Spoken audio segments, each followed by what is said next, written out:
পরীক্ষা নকল করতে যাইয়ে নিজের নাম বললি লিখাইছি বুঝছো। পরীক্ষার আগের রাত্রে আমি একটাও পড়ি নাই। বন্ধুকে বললাম ভাই কাল একটু সাহায্য করিস, সে বললো চিন্তা করিস না আমি আসি। পরের দিন পরীক্ষায় বসছি, প্রশ্নপত্র দেখে মনে হলো এটা বাংলা না, এটা অন্য কোনো গ্রহের ভাষা। আমরা পেছনে তাকিয়ে বন্ধুকে ইশারা করলাম, বন্ধু একটা ছোট কাগজ ছুড়ে দিল। আমি তাড়াতাড়ি খুলে লিখতে শুরু করলাম, যা দেখতেছি তাই লিখতেছি।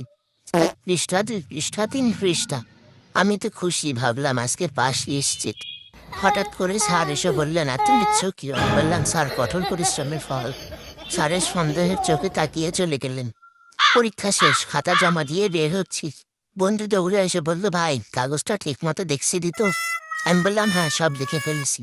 বন্ধু মাথায় হাত দিয়ে বলল, ওটা উত্তর ছিল না। আমি বললাম তাহলে? সে বলল, ওটা আমার অ্যাডমিট কার্ডের ফটোকপি ছিল। আমি বললাম মানে? বন্ধু বলল, তুই 3 পৃষ্ঠা ধরে আমার নাম, আমার বাপ মার নাম, রোল নাম্বার, ঠিকানা লিখে আসছিস। ফলাফল বের হওয়ার দিন শিক্ষক আমাকে ডেকে বললেন, জীবনে প্রথম দেখলাম কে উত্তর বদলে নিজের বদলে বন্ধুর পুরো বায়োডাটা লিখে আস। শেষ। তুমি হলেই সেদিন স্কুলে আর যাইতে? কমেন্টে জানাই যাবেন কি করতেন আপনার হলে।